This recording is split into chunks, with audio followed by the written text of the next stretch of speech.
Purposes only. The views expressed on this program are not necessarily those of 570 News, its management, or Rogers Communications. You've got questions. We've got answers. Welcome to Ask the Experts on 570 News. Advice and tips from the people who really know. Now here's your host, Dave Callander.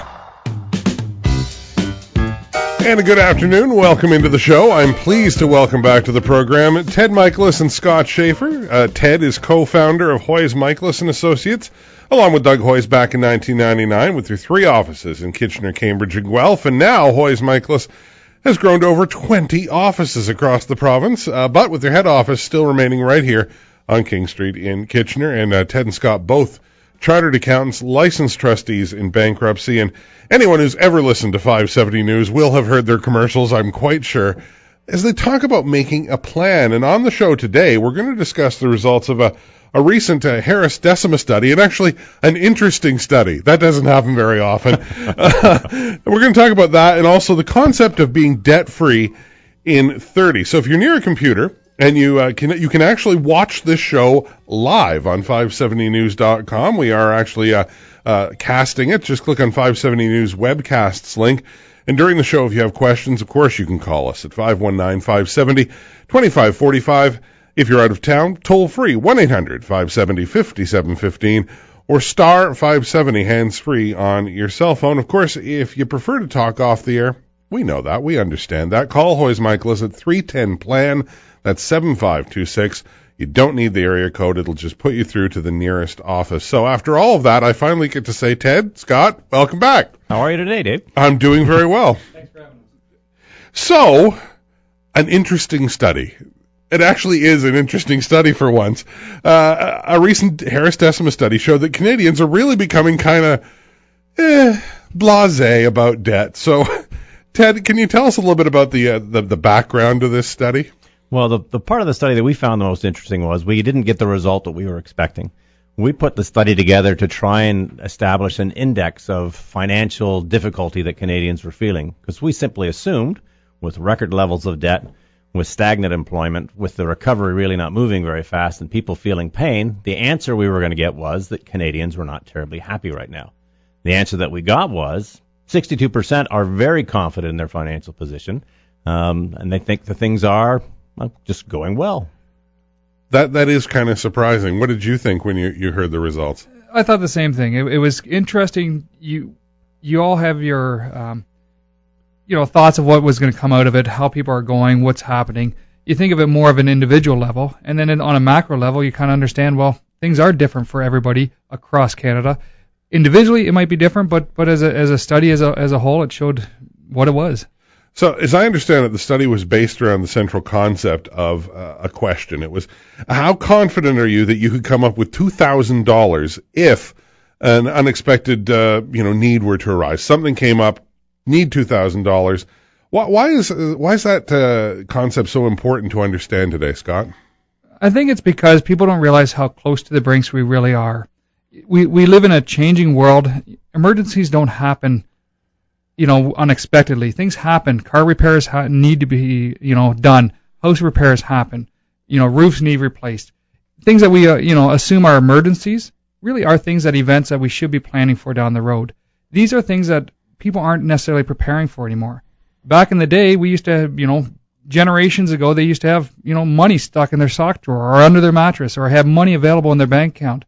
Nowadays, people don't have the same funds available. So it's important to recognize if somebody needed to come up with $2,000 tomorrow, could they do it?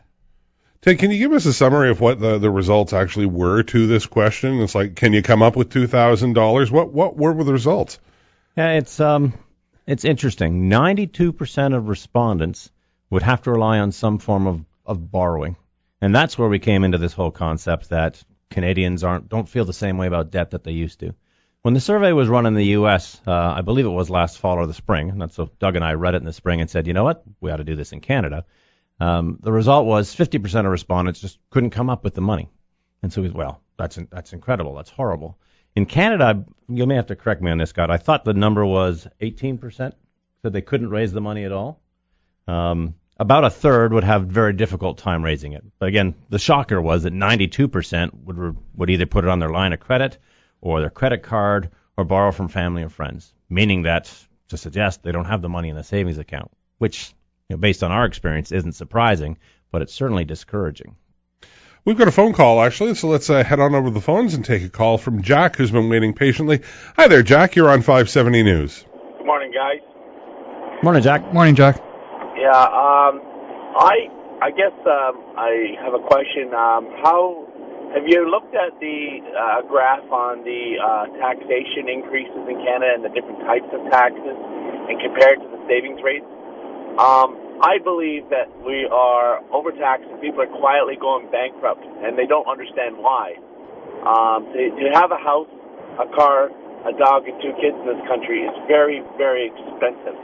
And people are using debt that's, I think overcharged. If you go back to 1991, it was 11% at the bank, 19% on the credit card. Now you got 2% lending at the bank and 19% at the credit card. The differential's too high. I think that the real problem is nationwide, and what you guys are doing for a business, which is great. Thank you for doing that for the society. It's good. But it's a bigger tipping point for a bigger thing to come. And I really would like to hear your opinion on that. Okay, Jack, thanks so much for calling in. What are your feelings on that? I agree with you, Jack, that the worst is yet to come. I'm not usually the doom and gloom partner in our firm. Doug reserves that right. I tend to be more positive. But all the indicators that we see suggest that Jackie hit the nail on the head. Canadians are heavily taxed, without talking about that as a problem for finances. The real difficulty is that Canadians are carrying far too much debt. I believe currently it's 152% of disposable income is what the average Canadian household keeps as debt. So the average Canadian household makes about $65,000 a year, which means they're carrying about $100,000 worth of debt. That's an insane number. What does it mean for the future?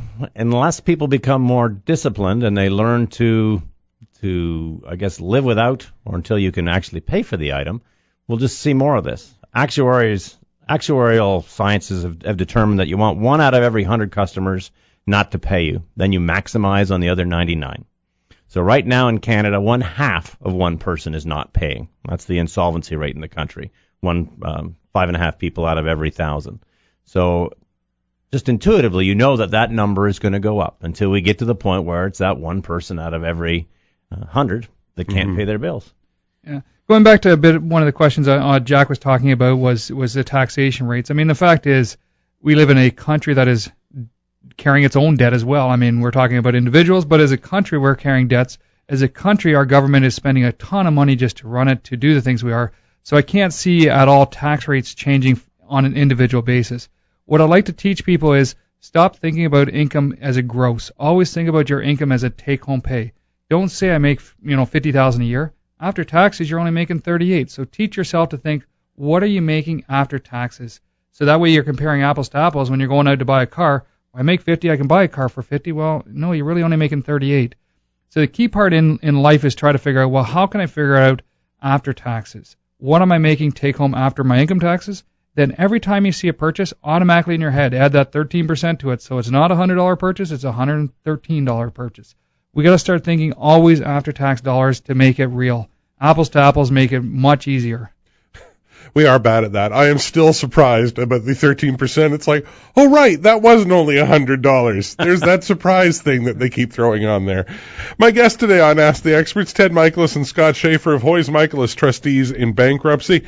You can get a hold of them right now if you want to start the discussion at 310-PLAN or get more information at hoyes.com. That's HOYES.com. Of course, you can also call us here in the studio at 519-570-2545. Out of town, 1-800-570-5715 or star 570 hands-free on your cell phone. We'll take a short break. When we come back, we're not letting go of this just yet. We're going to talk a bit more about the results of this study focused around the question of if you had to come up with $2,000 for an unexpected emergency right now, could you do it? And where would you get that money? So stick around for more of Ask the Experts here on 570 News.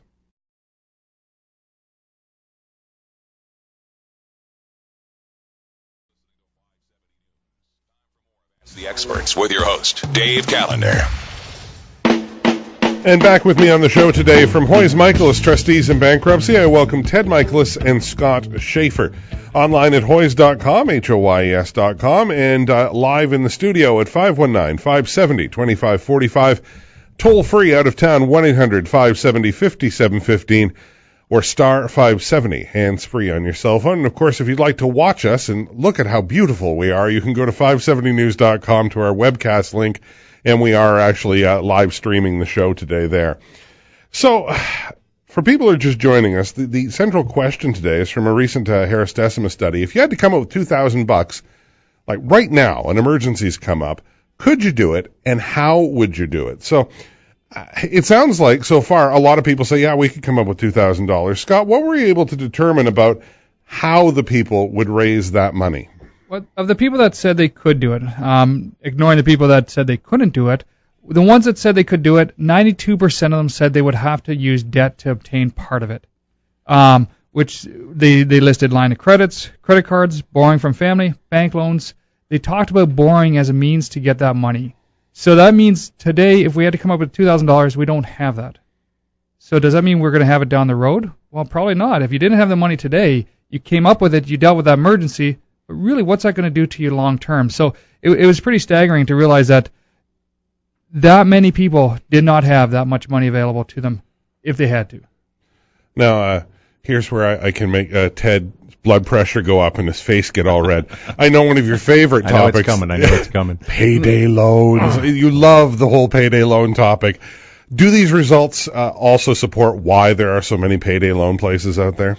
I think the payday loan problem is different. It's a contributing factor to this, but the issue with payday loans is people find themselves short with cash, and so they go to where they can find cash. A bank isn't going to give you a loan for $300 if you don't want to hit up mom and dad or your brother or sister or whomever. These are the guys that you turn to. The problem is you borrow that $300. Next week you got to pay them back $400, which means you got to borrow the $300 again, which means 2 weeks later you got to pay them the $400 again. Do you see where I'm going with this? It just drives me crazy. It is a very vicious cycle, and it continues. Yeah. Did you want to add anything? And it's that concept of tomorrow. Can I pay it back tomorrow? Well, you got the money in hand, you spend it.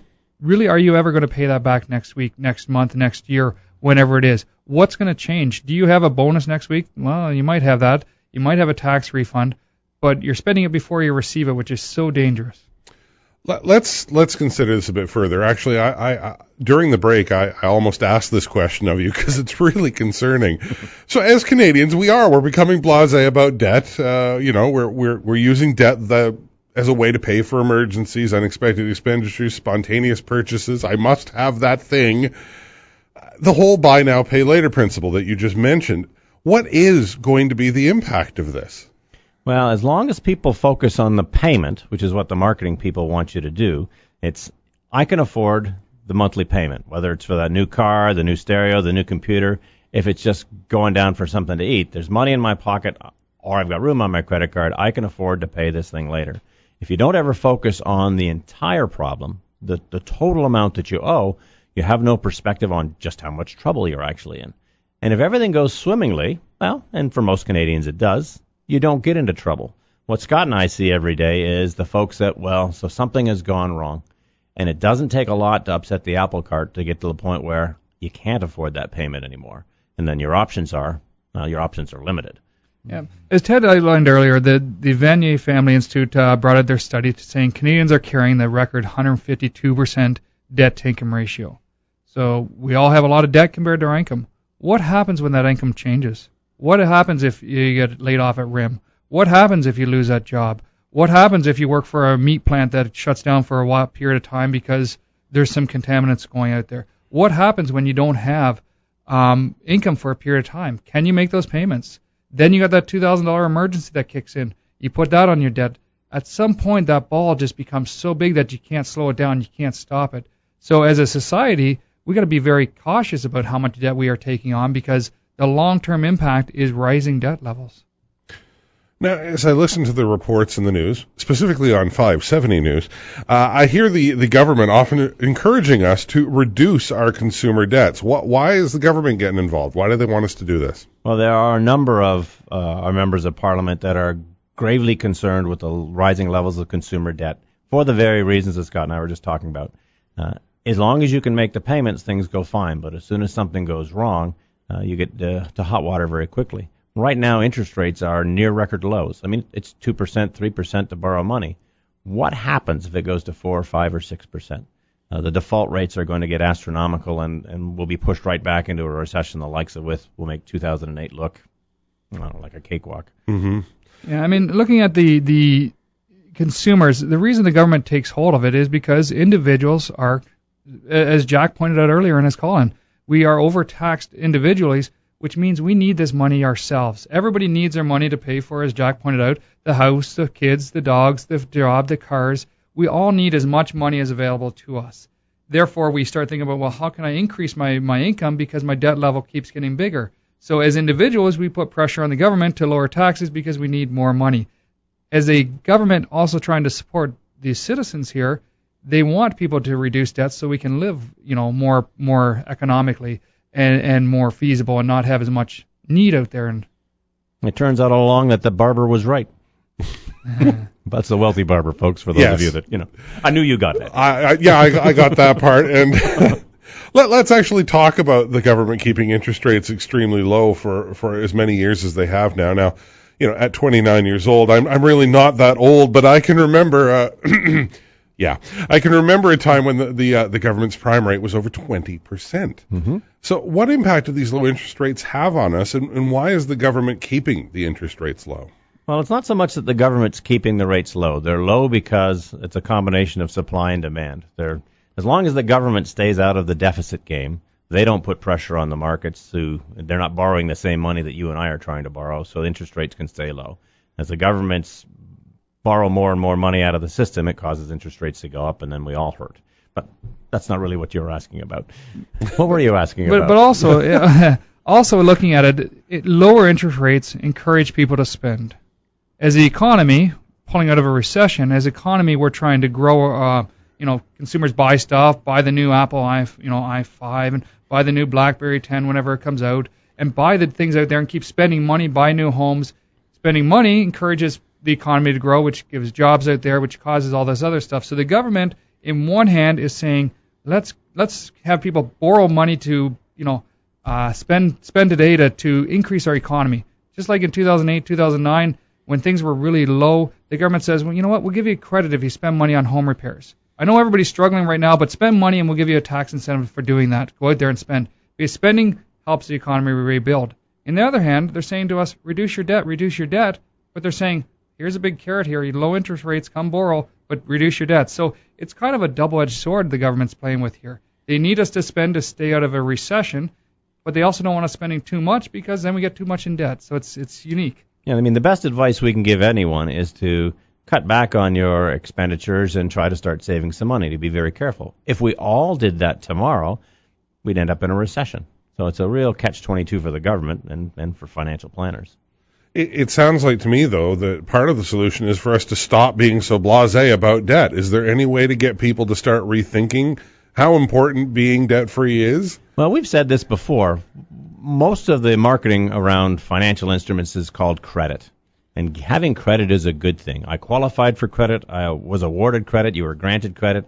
It means you've achieved a certain status in your life. You're at a certain point where people say your signature is good to go out and buy things. You don't have to have the cash.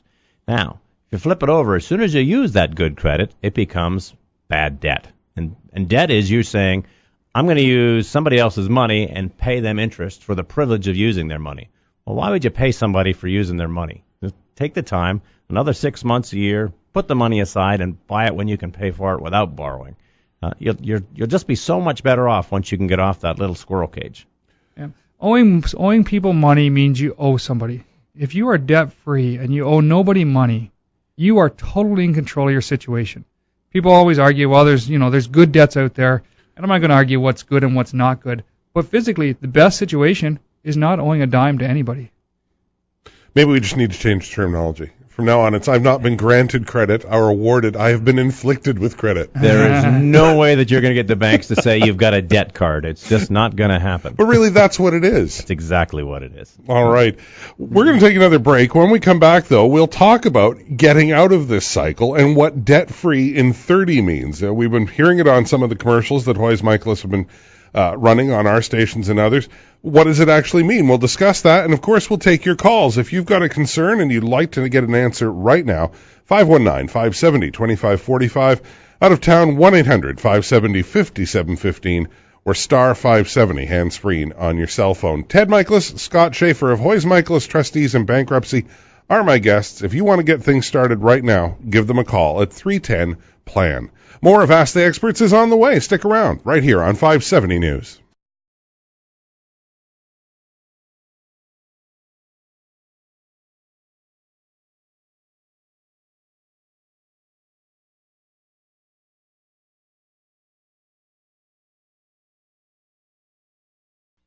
We've got answers.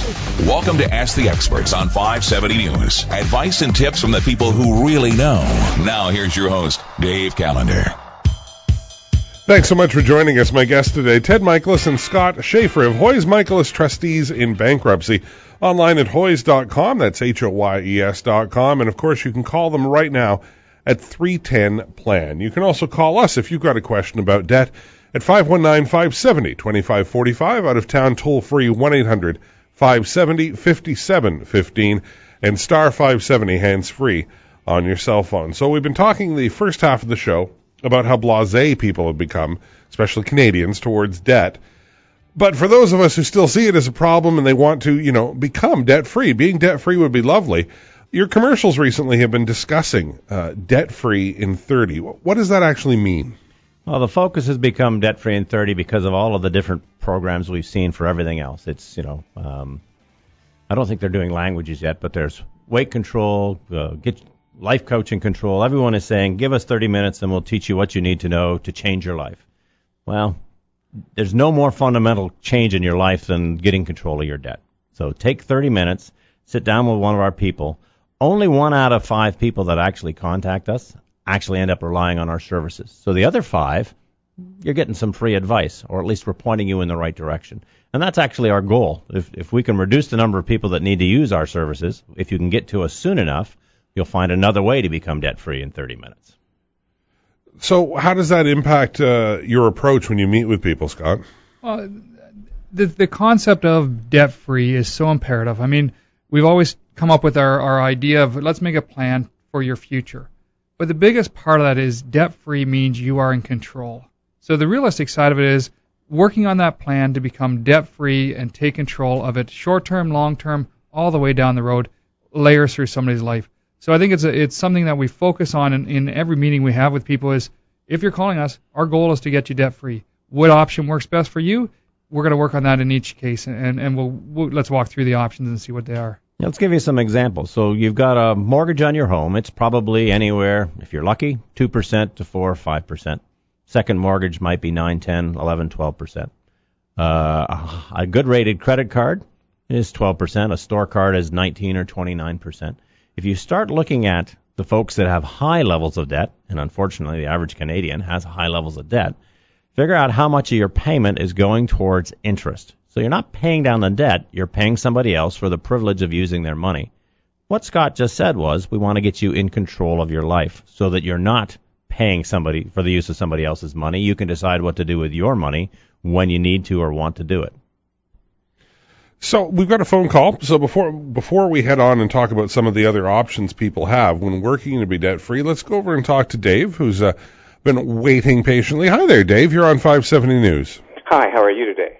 Doing well. What's your question for Ted and Scott? Well, it's not really a question. I was listening to your program, and I was just thinking, years ago, there's no way I would have been able to come up with $2,000 like you were talking about.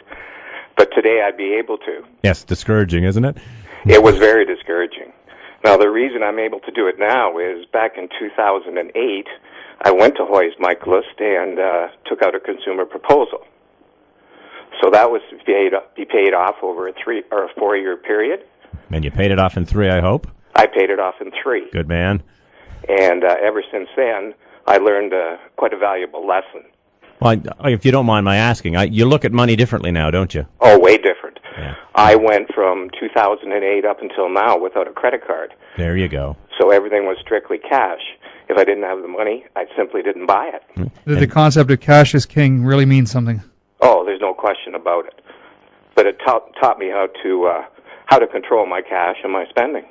And now, if I had to come up with $2,000, yes, I could, and I would not have to borrow any of it. And from a stress level, I mean, we're always going to have stresses in life to make budgets work and everything else. Do you feel less stressed now because you don't have the debt hanging over you? I'll tell you, there's nothing like being so deep in debt that you're getting calls from creditors daily. And there's nothing more stressful than having to deal with something like that and everything else that comes with all that debt.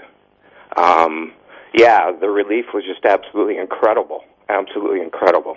Well, I'm glad to hear that you're on the right track. It's an excellent story. Folks, we don't know who Dave is, right? What's that? You weren't a plant. No, I wasn't a plant at all. Okay. As a matter of fact, I remember the guy I dealt with. I can't remember his first name, but he had a British accent. Howard Hayes. Howard Hayes. Howard is his name, Howard. He's now resident in our Cambridge office. Oh, well, he was great. He was really good. He was wonderful to deal with and explained everything very, very well. Yeah, I really enjoyed working with Howard. All right, Dave, thank you so much for your call. It's really nice to hear that you're feeling so much better and you've got control back. So thank you so much for your call. Well, thank you. All right.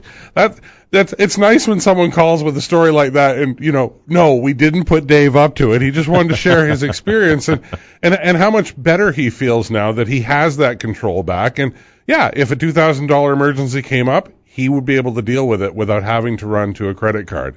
And that's where we want everybody to be. And from our end, I mean, we see so many people when they are in their extreme stress. We help them through it. We get them on the right track. We see them a bit over the next year or so. We don't often see them 4 or 5 years later to see how they're doing. So it's quite rewarding from our side to actually hear when people give us a call back to say how they're doing and things like that.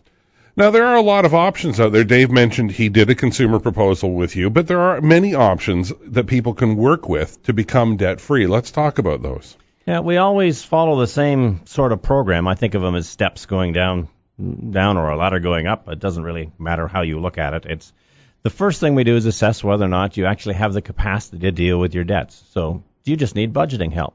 Lots of folks are afraid of the word budgeting. They don't like it. It's some sort of accounting word that it's voodoo economics. Is that Reagan's term for it?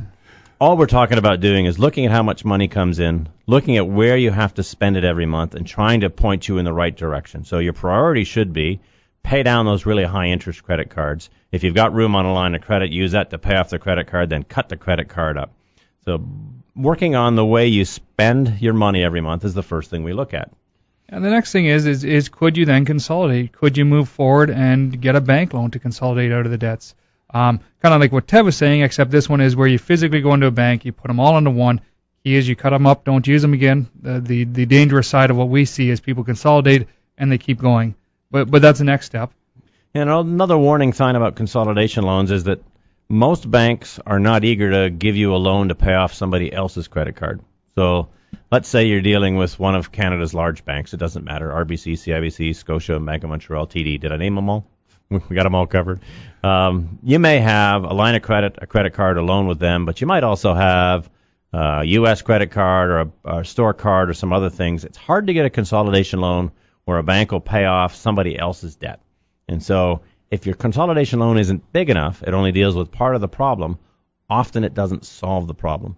So this is a great solution, but there are very few people that can actually do it just because of the way our community is set up. Yeah. And the next one, working down, is something called a debt management plan. A debt management plan is an option where you pay back 100% of the unsecured debt just over a period of time up to 5 years. Next is a consumer proposal, which is what Dave outlined before, is where you pay back part of your debts. You get control of your situation, you pay back part of your debts. The next option, of course, after that is bankruptcy. And really the last option is keep running from them. Just do nothing until then, which is not a real option in most cases, but it is an option. Well, and everybody that we meet, we go through all of the options. And again, either if you look at it as a ladder or a staircase, the idea is find the space on this continuum that you're most comfortable with. So if you've got the ability to repay your debts in full and you're looking fairly strong financially, equity in a house, the consolidation loan might be the right answer. And if it is, that's where we tell you to look. If it looks like you can repay your debts in full, but you need relief from the interest, well, then the debt management program that Scott talked about might be the answer for you. If these things aren't manageable, you're looking at a consumer proposal where you repay part of your debt. Or if none of these other solutions will work and you want to deal with the problem, it might be personal bankruptcy. Let's talk a minute about assets as well, though, because, when you start talking about consumer proposals and bankruptcy, people think, well, I'm going to have to sell off all my assets and I'm not going to have anything left. But some assets are protected. Some assets can be sold. So which ones do you get to keep? Which ones go? Selling assets is still an option as well. You can sell off your house, pay off the debts with the equity. You can cash in your RSPs. You can cash in your investments. But the fact of the matter is, in today's world, our asset pool has been shrinking. People don't have the savings that they once had. They don't have the same amount of RSPs or pensions or other items. People have been remortgaging their houses to pay off debts, so the equity in their house has been shrinking. So as consumers, as our debt level rises, our asset pool has been shrinking. Car values drop like a rock. I mean, we see how quick a car goes down in value. So selling assets works for some people. It's not great for other people because there aren't as much. But let's talk about it. The first one is you could sell a house. If you have equity in your home, the question is do you really want to uproot your whole family in your situation? Next one is looking at RSPs and pension plans.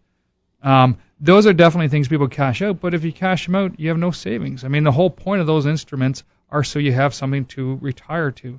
One of the things people don't understand is that RSP savings now are actually protected under the law. So if you really are in deep financial trouble and you're thinking about a proposal or perhaps even bankruptcy, if you haven't contributed money to your RSP in the last 12 months, but you still have money in the RSP, it's protected.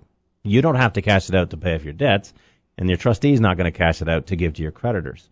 What Scott was just saying is perfectly true. The government's trying to encourage you to save for the future.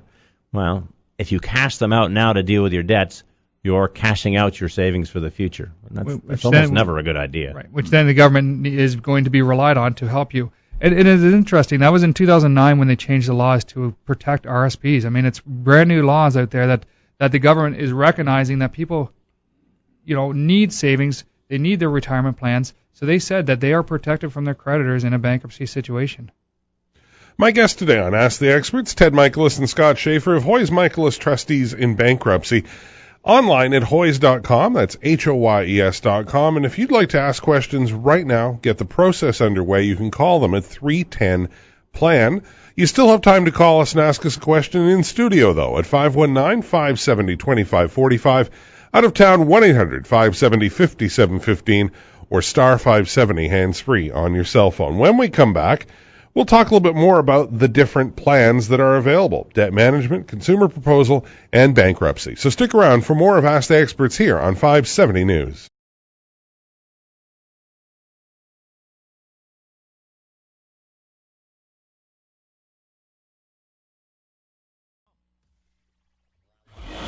News returns to Ask the Experts. Here's Dave Callander. Welcome back. Ted Michalos and Scott Schaefer are my guests today from Hoyes Michalos Trustees in Bankruptcy, online at hoyes.com, HOYES.com, and of course at 310-PLAN, the number to reach any of the local offices. So we've been talking about ways of becoming debt-free, and we mentioned the debt management plan. So what are they, and how do they work? Where do you get them? A debt management plan is a plan to manage your debts. Technically, it's done through the Ontario Bankers Association and Ontario Association of Credit Counseling, but really what it is a not-for-profit agency is allowed to administer these items where they can put somebody's debts all into one bucket, and they pay back 100% of it through monthly payments. So let's do an example. If somebody owes $30,000 in credit card debts, they go over to the people at Mosaic Family Counseling on Queen Street. They sit down and they work out a plan to pay back 100% of that debt over 60 months. $30,000 in debt, 60 months, goes into that, that's $500 a month. So the creditors receive 100% of what they're owed, just no more interest down the road. So it's a plan to put it all into one, and they're handled by Mosaic Family Counseling down on Queen Street. 519-743-6333 is their number. Great people over there. There's 5 of them in the credit counseling group. So that's essentially what a debt management plan is.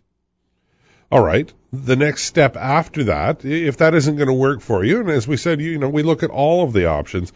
The next one in line is a consumer proposal, and I'm certainly more aware of them than ever before, but I do this radio show. I think most people, though, it's becoming more of a known thing. What is a consumer proposal and what's involved with one? So a consumer proposal is a legal procedure where you pay back a portion of what you owe. Typically, you're looking at paying back probably a third of your debts. Now, if you're saying to yourself, why would anybody agree to just take back a third of what I owe them? Well, the alternative to a consumer proposal most often is bankruptcy. In bankruptcy, they very rarely get any money back at all. So if I were somebody that was owed some money, a credit card company or a bank, and you said, I'll pay you back a third versus getting next to nothing, it's not a hard decision to make.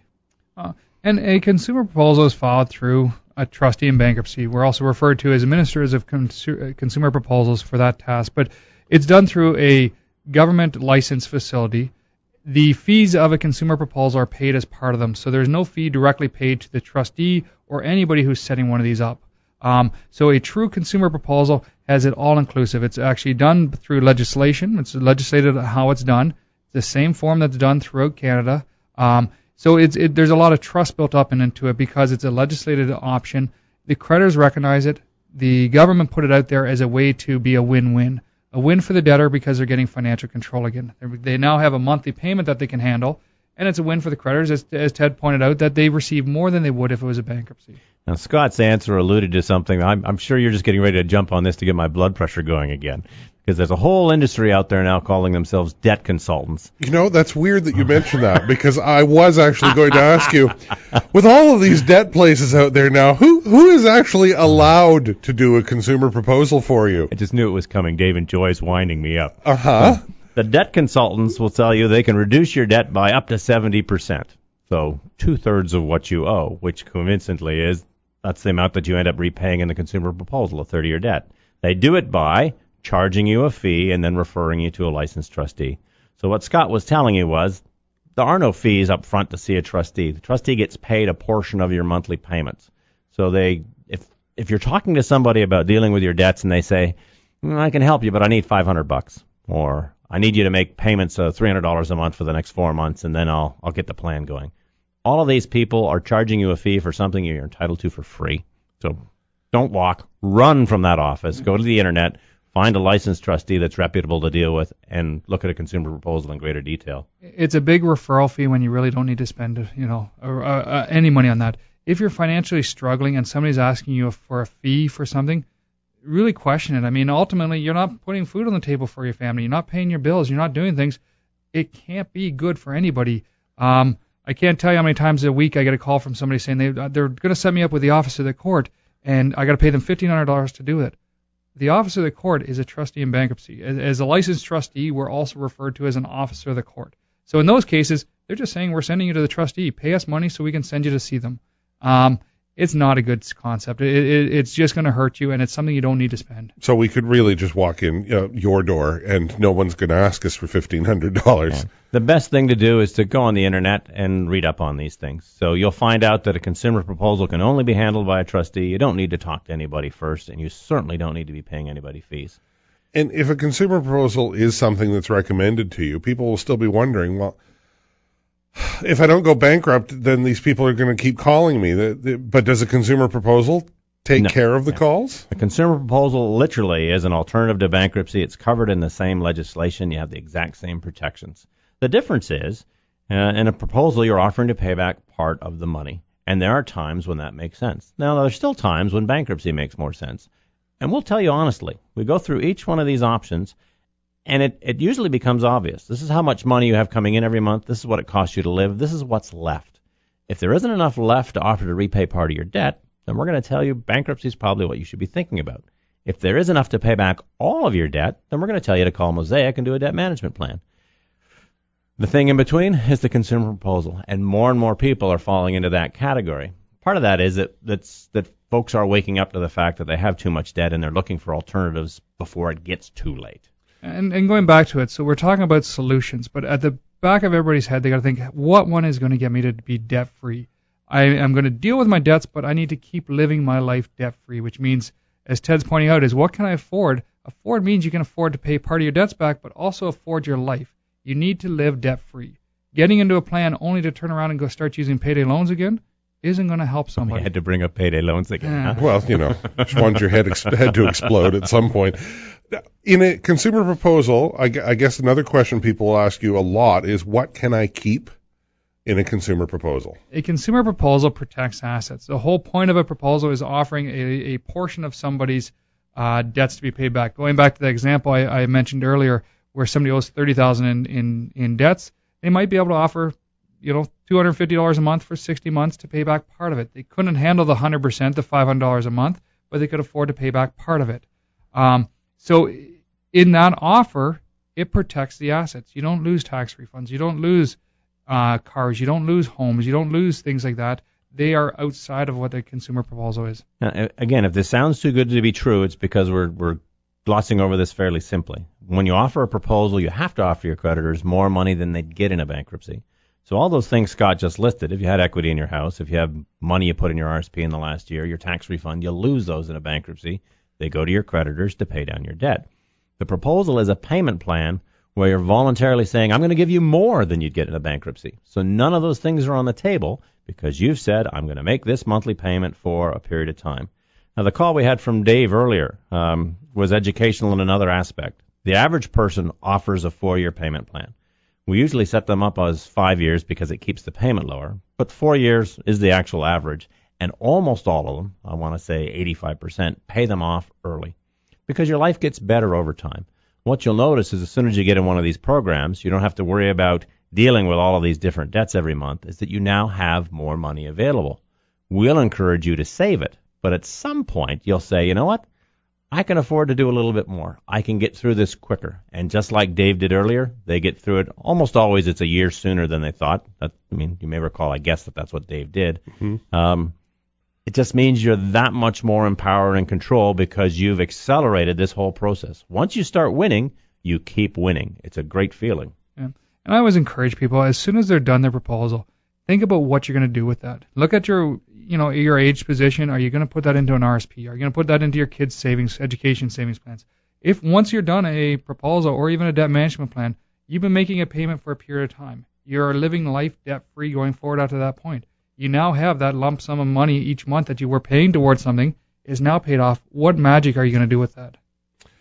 Finally, if the numbers don't work out, bankruptcy is the last option. So we should touch on that. Let's talk about what is involved in a bankruptcy and when it's right for someone. The concept is simple enough. You're saying, look, I can't afford to deal with any portion of what I owe. So in exchange for eliminating those debts, there are specific rules, things that you're going to have to do for 9 months, 21 months, if you've been bankrupt before, longer than that. None of it is onerous. It's still a word that nobody is comfortable with, and frankly, I don't want you to be comfortable with it. Bankruptcy is the solution to do if nothing else works. Yeah. Bankruptcy is about clearing the slate and starting all over. Do people recover? Absolutely. There are a staggering number of people who have been through a bankruptcy in their lifetime. In the last 4 years, there's been over 500,000 Canadians that have done a proposal or a bankruptcy. 500,000 in the last 4 years alone, that's a huge number. People do recover. People do get through it, but it is a last resort for somebody. In doing so, people have to do a monthly income and expense statement saying, here's how much money I make, here's where I spend it. They have to do 2 one-on-one credit counseling sessions. Those are positive things. Those are things saying, my debts are now pushed off to the side. I am now taking active measures to live within my means. So as we finish up the show, which as usual went by far too quickly, what would be your advice to someone who thinks that they're starting to get in over their head with debt? If you think you're in trouble, you probably are. If you're getting past due notices in the mail, if you're afraid to answer the phone because you know it's that unknown 800 number that's coming on the demon dialer, if you're running out of money before you run out of month, probably you need to talk to somebody. And as I said earlier, 4 out of 5 people that actually contact us don't need to take the step of a consumer proposal or bankruptcy. What they need is somebody to point them in the right direction. We're professionals. This is what we do every day of our lives. We literally receive a couple of hundred emails every day from people wanting to ask questions on how to deal with this stuff. Some portion do need our services, which is how we make our living, but the majority of people just want some help, and we're happy to do it. If you're losing sleep, if you're worrying about your debts, if you know you have debts, debt-free in 30. Figure out, what can I do? Take 30 minutes of your life to say, I need to refocus. I need to become debt-free. What options are going to work for me? What am I going to do down the road? Focus on debt-free. Guys, thanks so much for being on the show again. Thanks for having us, Dave. Ted Michalos and Scott Schaefer were my guests today from Hoyes Michalos, trustees in bankruptcy. If you've got a problem, it's not going to go away on its own.